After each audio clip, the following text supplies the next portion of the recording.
हिंदू धर्म में भगवान शिव के अनेक अवतारों का वर्णन मिलता है, जिनमें हर अवतार का उद्देश्य संसार में धर्म की रक्षा और संतुलन बनाए रखना होता है। इन्हीं में से एक कम झांत लेकिन अत्यंत रहस्यमयी अवतार है सुनील अवतार।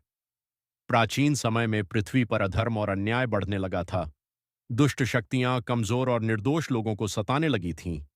आशी मुनि भी तपस्या में बाधा महसूस कर रहे थे। तब सभी देवताओं और ऋषियों ने मिलकर भगवान लॉर्ड शिवा की आराधना की और उनसे सहायता की प्रार्थना की। भगवान शिव ने उनकी पुकार सुनकर एक दिव्य रूप धारण किया, जिसे सुनील अवतार कहा गया। इस अवतार में भगवान शिव का शरीर गहरे नीले सुनील रंग का था। उनका तेज अत्यंत शांत लेकिन प्रभावशाली था। शरीर नीले रंग का, आकाश और अनंतता का प्रतीक।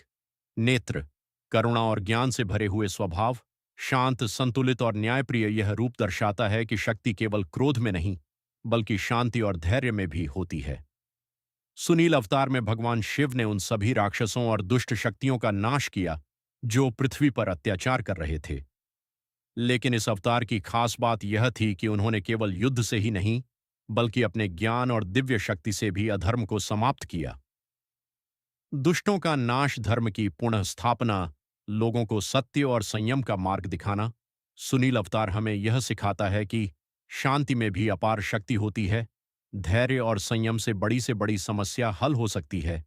सत्य और धर्म का मार्ग ही सबसे श्रेष्ठ है। समापन। जब पृथ्वी पर पुनः शांति स्थापित हो गई, तब भगवान शिव अपने इस सुनील रूप को त्याग कर वापस अपने कैलाश धाम लौट गए। यह अवतार हमें याद दिलाता है कि भगवान हमेशा अपने भक्तों की रक्षा के लिए किसी न किसी रूप में अवश्य आते हैं। हर हर महादेव।